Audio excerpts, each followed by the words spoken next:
कृष्ण की द्वारका नगरी एक ऐसा प्राचीन शहर जिसे कभी भगवान श्री कृष्ण ने बसाया था। ये शहर भारत के सबसे प्राचीन शहरों में से एक माना जाता है। इतिहासकार की माने तो द्वारका नगरी 9000 साल पुराना शहर है, जिसके अवशेष समुद्र की गहराई में आज भी मौजूद है। आखिर उस समय अचानक ऐसा क्या हुआ कि ये पूरी नगरी जलमग्न हो गई। दोस्तों, द्वारका नगरी के बसने और इसके टूटने तक और वैज्ञानिकों के द्वारा समुद्र में पाए गए अवशेषों से जितनी भी जानकारी मिली है वो मैं आपको इस वीडियो में दूंगा। लेकिन दोस्तों, उससे पहले एक चीज कहूंगा, अगर ये वीडियो जरा सी भी अच्छी लगे तो इस वीडियो को लाइक करना, और जिन लोगों ने पहले से ही सब्सक्राइब कर रखा है उनको दिल से सलाम, और जिन्होंने सब्सक्राइब नहीं किया है वो चैनल को सब्सक्राइब कर ले और बेल आइकन को क्लिक करें ताकि जो भी नई वीडियो आए आप तक पहुंच पाए। बने रहिए हमारे इस वीडियो में। मैं कुछ ऐसे सबूत दूंगा जिससे आप यकीन करने लगेंगे कि ये कोई प्राचीन गाथा नहीं बल्कि एक सत्य है। भारत विश्व की सबसे पुरानी सभ्यताओं में से एक है। इसी भूमि पर बसता था एक ऐतिहासिक शहर द्वारका।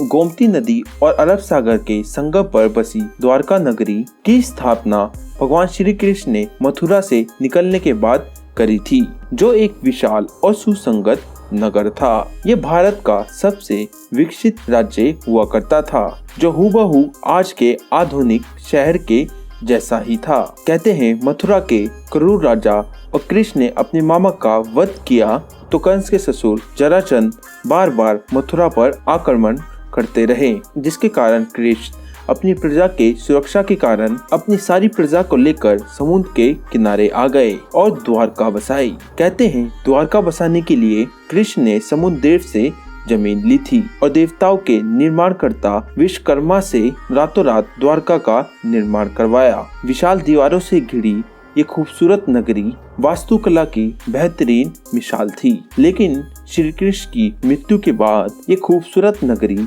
समुद्र में डूब गई, जो आज भी समुद्र की गहराइयों में मौजूद है। रिसर्च के मुताबिक खुदाई में मिली द्वारका की कहानी 9000 साल पुरानी है। पौराणिक कथाओं के अनुसार द्वारका के समुद्र में विलीन होने के पीछे मुख्य रूप से 2 घटनाएं जिम्मेदार थी।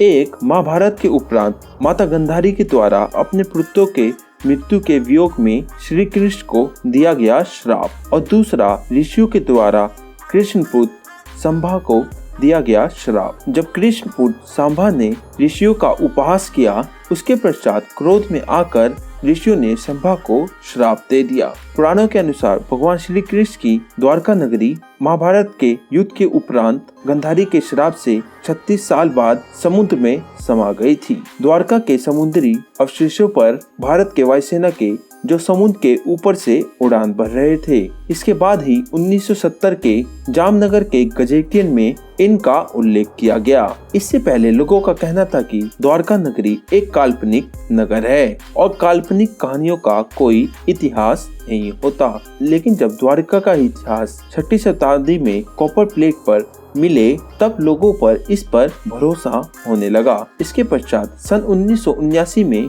आर्कियोलॉजिस्ट डॉक्टर SR राव और उनकी टीम तथ्य के सबूत जुटाने में लग गए। द्वारका की शुरुआत हुई 9वीं सदी के एक मंदिर के नीचे से मिले अवशेषों से। खोज बढ़ते बढ़ते अरब सागर के अंदर तक चली गई। इसी खोज में हजारों फीट नीचे समुद्र में वैज्ञानिकों को द्वारका के महत्वपूर्ण अवशेष मिले, जिसमें 560 मीटर लंबी द्वारका की दीवार मिली, जिसकी बनावट द्वारका के बनावट वृंदावन से मिलती है। द्वारका के हिसाब से दीवारों में 50 बुर्ज थे। आर्कियोलॉजिस्ट को 30 बुर्ज मिल चुके थे, साथ में उन्हें उस समय के बर्तन भी मिले, जो लगभग 15 से 28 से लेकर 3000 ईसा पूर्व से हैं, जो इस बात को प्रमाणित करते हैं द्वारका आज भी समुद्र में मौजूद है। कई द्वारों का शहर होने के कारण इस नगरी का नाम द्वारका पड़ा। इस शहर के चारों ओर बहुत ही लंबी लंबी दीवारें थी, जिसमें कई दरवाजे थे। वो दीवारें आज भी समुद्र के तल में स्थित हैं। द्वारका को भारत के सबसे प्राचीन नगरों में से एक माना जाता है। द्वारका को द्रवती, कोशस्थली, अनर्तक, ओखमंडल, गोमती द्वारका, चक्रतीर्थ, वारी दुर्ग और अंतरद्वीप के नाम से भी जाना जाता है। गुजरात राज्य के पश्चिमी सिरे पर समुद्र के किनारे पर स्थित ये द्वारका 4 धामों में से एक धाम और 7 पवित्र पुरियों में से एक पुरी माना जाता है। द्वारका 2 हैं, जिसमें से एक गोमती नदी के किनारे बसा है, जिसे द्वारका धाम माना गया है, और दूसरा बेट द्वारका पुरी है, जहां समुद्र के मार्ग से होकर जाना पड़ता है। भारतीय समुद्र वैज्ञानिकों का कहना है देश के पश्चिमी तट पर मिले अवशेष 9000 साल से भी अधिक पुराने हो सकते हैं। 2005 में आर्कियोलॉजी सर्वे ऑफ इंडिया के द्वारा द्वारका नगरी की खोज फिर से आरंभ करी गई। भगवान श्री कृष्ण की द्वारका नगरी से जुड़े दावों और अनुमानों को वैज्ञानिक कसौटी पर खड़े जाने का समय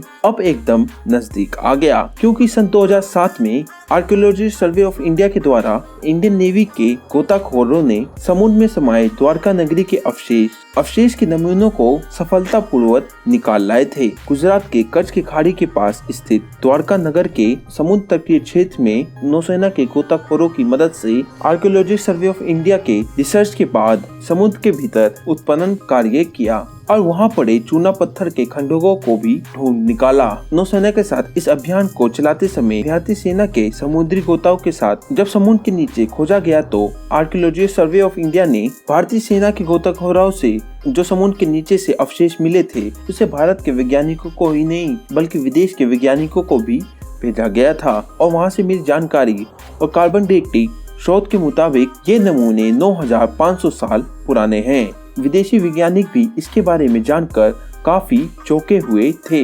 इन सैंपल को विदेशी प्रयोगशाला में भेजने का असली मकसद यही था इन पर किसी भी तरह का कोई शक न रहे, सारी भ्रांतियां दूर हो जाएं। नौसेना के गोताखोरों ने 40,000 वर्ग किलोमीटर के दायरे में उत्खनन कार्य किया और वहां पड़े भवनों के खंडों को 200 नमूने एकत्र किए, जिन्हें चूना और पत्थर का बताया गया है। आर्कियोलॉजी सर्वे ऑफ इंडिया ने बताया कि ये खंड किसी नगर या मंदिर के अवशेष लगते हैं। वैज्ञानिकों ने समुद्र के अंदर ही नहीं बल्कि जमीन पर भी खुदाई करी। 10 मीटर की खुदाई में सिक्के और कई घड़े भी प्राप्त हुए। उन्होंने पाया कि जमीन में जो मिले अवशेष और समुद्र में जो मिले अवशेष उनमें समानता मिलती है, पर इन खंडों की बनावट से ये भी पता चलता है इन खंडों का सिंधु सभ्यता से कोई भी मेल नहीं मिलता। भारत के ओशन टेक्नोलॉजी के मिनिस्टर ने मुरली मनोहर जोशी ने पत्रकारों को बताया, शिप के सोनार से मानव निर्मित चित्रों का तो पता चला ही है, साथ ही एक प्राचीन नदी का भी पता लगाया गया है जो करीब 9 किलोमीटर लंबी है और इसके किनारे पे ही प्राचीन सभ्यता के अवशेष और शिल्प पाए गए हैं, और जो समुद्र तल से शिप निकाले गए उनका भी कार्बन डेटिंग शोध किया गया, जिससे ये पता चला कि वो भी करीब 9700 साल पुराने हैं। दोस्तों, इन सब जानकारियों से ये पता चलता है कि द्वारका नगरी सच में थी और उसको वैज्ञानिक भी मानते हैं, क्योंकि पुरानी कथाओं में बताया गया है कि 9000 साल पहले द्वारका का शहर गुजरात के पश्चिम में था। दोस्तों, आपका क्या कहना है इसके बारे में? आप हमें कमेंट में जरूर बताएं और आपका वीडियो अंत तक देखने के लिए बहुत बहुत धन्यवाद।